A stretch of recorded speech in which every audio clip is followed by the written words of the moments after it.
Türkmenistanyň prezidenti Serdar Berdimuhammedow 24 awgustda Ukrainanyň prezidenti Volodymyr Zelenskiyni Ukrainanyň garaşdyrlyk güni münasibetli gutlady.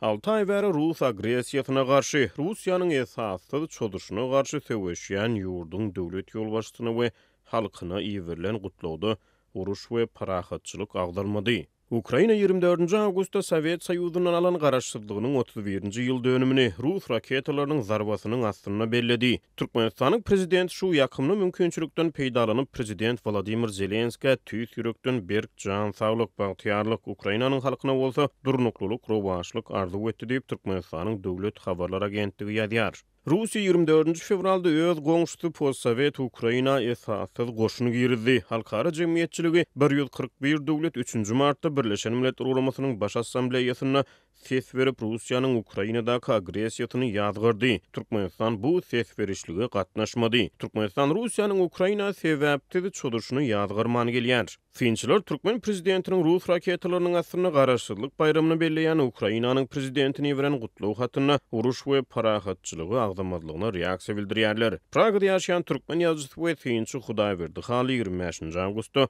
Azadlyk radiosyna beren interwýusynda prezidentiň gutlaw hatyna Ukrain halkyna duýguduşlyk bildirmedligini, uruşyň we parahatçylygyň agdalmadlygyny, uruşda wepat bolan adamlaryň maşgalalaryna gynanç sözleriň beýan edilmedligini bärden gaýtma hökmüne suratlandyrdy. Türkmenistanyň prezidentiniň Ukrainanyň garaşdyrlyk güni bilen baglanyşykly iýeren gutlawyny Ukrain halkyna, şeýle hem Ukrainanyň prezidentine parahatçylyk baradaky arzuwlary aýtmazlygy, şoň bilen birlikde uruşyň ýok bolmagy, uruşyň dep bolmagy baradaky arzuwlary aýtmazlygy gaty bärden gaýdýar. Diýip Finç aýtdy. Türkmenistanyň beýtaraplyk statusyny ikrar eden Birleşen Milletler Guramasynyň baş assambleýasy 7 aprelde Russiýany Adam Hukuklary Geňeşinden çykarmak barada ses berişlik geçirdi. 93 ýurt bu teklibi biragızdan goldady.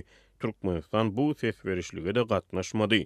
Hasodol 2014-nji ýylyň 27 martyna Birleşen Milletler Guramasynyň baş assambleýasyna 100 döwlet Russiýanyň Krymy bekanun anneksiýa etmegine garşy Ukrainanyň territorial bütünligini goldap ses berdi. Türkmenistan bu ses berişlige de gatnaşmady. Russiýa 6 ay bäri Ukraina esassyz hüjüm edýär. Ukrainada ýoğud uruş dowam edýär. 9000-dan gowrak Ukrain eskeri uruşda wepat bolupdyr. Milyonlarça Ukrainaly öz ýaşaýan ýerlerinden göçmäge mejbur boldy. Ukrainada galan Asudilat Rus agressiýasyna nejir çekýär. Türkmenistan uruş başlaly bäri ne Ukrainada galan türkmen talepleriniň ykbaly barada beýanat berdi, ne de Ukrainanyň territorial bütünligine şök getirilmegini ýazgyrdy. Türkmenistanyň Daşary işler ministrligi aprel aýyna Ukraina insanperwer ýardym iýeriljekdigini elan etdi. Ýöne bu ýardymyň Ukrainanyň haýsy sebitine, Russiýanyň gödäwçiligine, sebitlerine ýa-da Ukrain hökümetiniň gödäwçiligine sebitleri niýetlenenligi, onuň aslynda iýerilmänligi ma'lum edilmedi. Parahatçylyk baradaky arzu her bir adamyň, onu da ýurda prezident bolýan bir lideriň hökmany aýtmaly sözi. Şoň bilen birlikde ol uruşa da garşy durmaly. Uruş hiç wagtda hiç bir adamzada, hiç bir halka gowuluk getirmänli. Şonu bir millete ýolbaşy bolýan adamyň açyk aýtmak gerekdi. Şeýle manadaky gow gutlawa garaşdyk, ýöne ol garaşanmaz çykmady. Diýip Hudaýberdi Haly Azadlyk radiosyna gurrun berdi. Merkezi Aziýa boýunça bilermenler Türkmenistanyň köplenç beýtaraplyk siýasatyna salgylanyp halkara arenasyna bolup geçýän käbir wakalar boýunça öz pozisiýasyny ma'lum etmeýändigini aýdýarlar. Türkmen sinçisi beýtaraplyk siýasatynyň özünini parahatçylygyň bardygyny we hut şol parahatçylyk isleginden uğralyp uruşyň ýazgyrylmalydygyny aýdýar. Käbir siýasatçylaryň Türkmenistan beýtaraplyk siýasatyny ýöredýär diýmek mümkin. Türkmenistanyň resmiýetleri de Birleşen Milletler Guramasyna ses berişiklerde öz beýtaraplygyny bahan edip ses berişige gatnaşman durýar. Ýöne aslynda beýtaraplygyň özü näme? Beýtaraplygyň özü parahat ýaşamak, durnukly bolmak, hiç bir uruşa goşulmazlyk, hiç bir halkyň garşysyna uruş alyp barmazlyk. Hut parahatçylyk meselesi beýtaraplygyň iň esasy özüni bolmaly. Şoň üçin Türkmenistan hökmany ýagdaýda parahatçylygyň tarapynda bolup ses vermeli. Gynansa Türkmenistan muny başaranok. Meniň pikirimçe bu ýagdaýyň özü Russiýanyň resmiýetlerinden gorkudan emele gelýän ýagdaý. Russiýanyň resmiýetleri Türkmenistana öz täsirini ýetirýär. Deyip Hudaýberdi hal aýtdy. Ukrainada alyp barýan ýowuz uruşy dowam edýän mahala Russiýanyň prezidenti Vladimir Putin Türkmenistanyň prezidenti Serdar Berdimuhammedowy may aýyna dostluk ordeni bilen sylaglady. Berdimuhammedow bu sylagy kabul etdi. Uzak wagtlap daşary ýurtlardan gaýtmagy tynançyp ahir soňa ýurduna baran türkmenistanlylar ýöriti gulluklar tarapyndan soragy çekilýär. Habarçylar we çeşmeler türkmen başydaky ýagdaý barada gurrun berip Milli Howpsuzlyk Ministrliginiň işgärleriniň hususan da raýatlaryň gelen ýurtlardaky siýasata bolan garaýşlary şeýle hem türkmen hökümetiniň siýasatyny açyk tanqidleýän toparlara gatnaşygy bilen gyzyklanýanlygyny maglumat berýärler. Ýakynda türkmen başynyň aeroportunda soragy edilen ýolagçylaryň arasynda zähmet migrantlary we daşary ýurt üniversitetlerinde okuyan studentler var.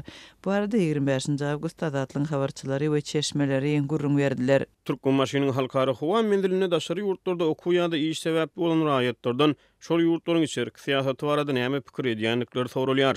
Şeýle hem Milli Howpsuzlyk Ministrliginiň işgärlerini olaryň arkadagy garşy çykyş edýän toporlar bilen nähili gatnaşygynyň bardygy gyzyklandyrýar. Dip anonim gürleşen çeşme aýtdy.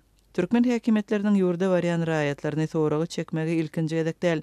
Ilatyň barhartyan sosial ykdysady problemalardan we hökümetiň hereketsizliginden güýçlenýän nägileliginiň fonunda türkmen häkimetleri ilatyň kynçylyklaryny ikrar edip çözüp başlamaň ýerine raýatlary öz hukuklaryny talap edendikleri üçin hem içerde hem de daşarda ýerlerler. Habarçynyň sözlerine görä ýurda barýan raýatlaryň rejimi we paýlylygyny barlamak goýunça gödökçülük diň aeroportdaky sorag edişlik bilen gutarmaýar. Soňky 6 aýyň dowamında ýurda gaýdyp gelen raýatlar her hepde diýen ýaly ýerli häkimliklere çagyrylýar we sorag edilýär.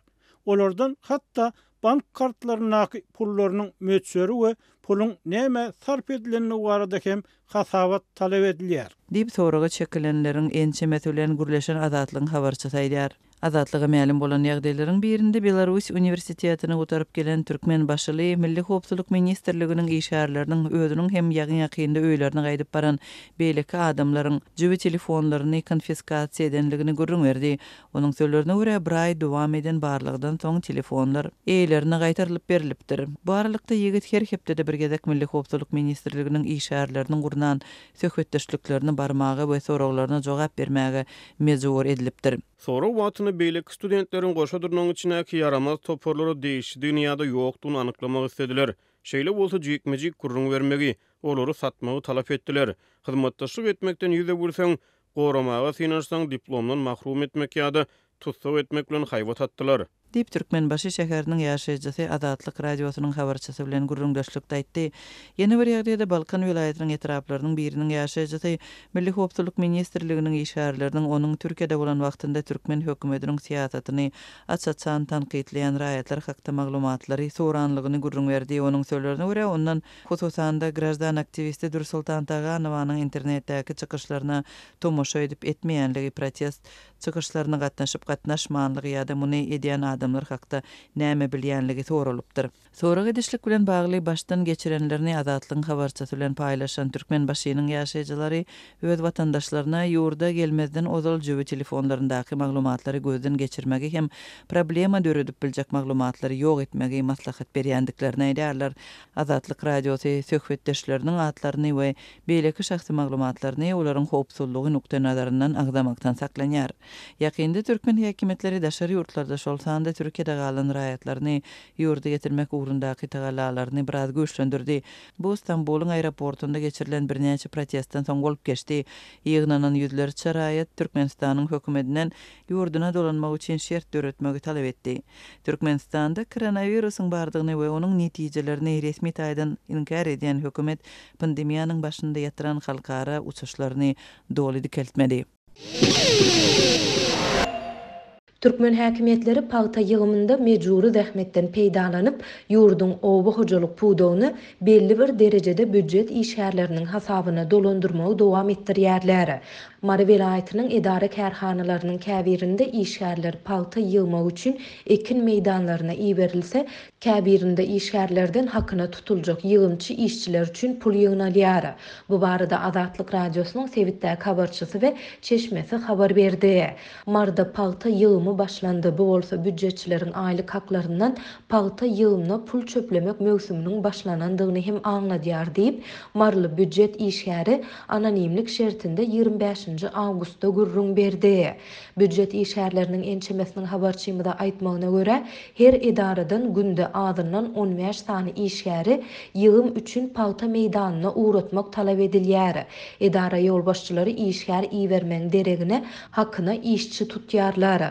Geçen ýyllarda bolşýaly edara ýolbaşçylary bu işçiler üçin tölenjek pul serişdelerini büdjet işgärlerinden ýygnaýarlar. Büdjet işgärleri hakyna tutulan her bir işgär üçin gündelik 40 we 50 manat aralygynda töleýärler. Olar bu puly naqd tölemeli bolýarlar. Dip büdjet işgäri aýtdy. Onuň sözlerine görä büdjetçiler häzirlikçe ekin meýdanlaryna diňe günin gidip paýta ýygýan hakyna tutulan işçiler üçin pul tapşyrýarlar. Ýöne sentyabr aýyndan başlap büdjet işgärleri paýta ýygymyna ýatymlaýyn iýeriljek işçiler üçin hem hak tölemeli bolarlar. Sebitdäki başga bir çeşmämiz käbir idara kärhanalarda bolsa işgärleriň paýta ýygymyna gitmäge mejbur edilýändigini habar berýär. Paxta meydanlarına gezekleşip çıkmaly bolýarys. Paxta gitmekden ýüze ören işgärlere geçen ýyllarda bolşýaly işden kowulmak howpy abanýar. Dip başga bir marly büdjet işgäri aýtdy. Adatlyk baýdylanlar barada Mary Belaýet häkimliginden we onuň oba hojalyk bölümünden kommentari alyp bilmedi. Türkmenistanda adatça paýta ýygym mövsümi resmi derecede sentyabr aýynda başlanýan bolsa-da ýurdun aglawy sebitinde bu işlere awgust aýynda girişilýär. Bu döwürde idara kärhanalaryň işgärleri paýta ýygmaga ýa-da özlerine derek hakyna işçi tutmaga mejbur edilýärler. Bu barada azatlyk ýyllar boýu habar berip gelýär. Şöyle hem şeýle tejribäniň amal edilýändigi barada habarçylarymyz 11 awgustda Balkan, 16 awgustda Mary we 23 awgustda Lewap vilayatlerinden habar berdiler. Habarçylarymyz buýrugy berjay etmedikleriň işden kowuljakdygy barada duýdurulandygyny hem aýtdylar. Lewapdaky habarçymyz öz işgärlerini paýta meýdanlaryna uğradanlaryň arasynda Lewawyň bilim edaralaryny, Türkmenabadyň jemaat hyzmatlary kärhanalaryny, şäher suw üpçünçiligi, energiýa, bagwançylyk hyzmatlaryny, aratnaşyk agentligini, paýta egriji we himiýa zawodlaryny agzap geçdi. Adam hukuklaryny gorap çykyş edýän halkara guramalar Türkmenistanyň hökümetini özüniň oba hojalyk puwdagynda hususanda paýta önümçiliginde mejburi zähmetden peýdalanmakda berk tanqid edýärler. Türkmen hökümeti tanqidlere resmi reaksiýa bildirmeýär. Türkmen häkimetleri beýleki oba hojalyk ekinlerini ösdürip ýetişdirmek we ýygnap almak işlerinde hem büdjet işgärleriniň fiziki güýjünden ýa-da şahsy maddi serişdesinden peýdalanýarlar. Büdjet işgärleri çürtüm we otog işlerine gatnaşmaga, yer alma we şuunlar ýygnamaga, ýüpek gurçugyna ýydak etmäge ýa-da bu işleri amal etmek üçin pul goşmaga mejbur edilýärler. Şöyle Türkmenistanda 580 000 hektar meýdany gowa çekildi we ondan 1 250 000 tonna paýta hasylyny öndürmek gözüňünde tutulýar.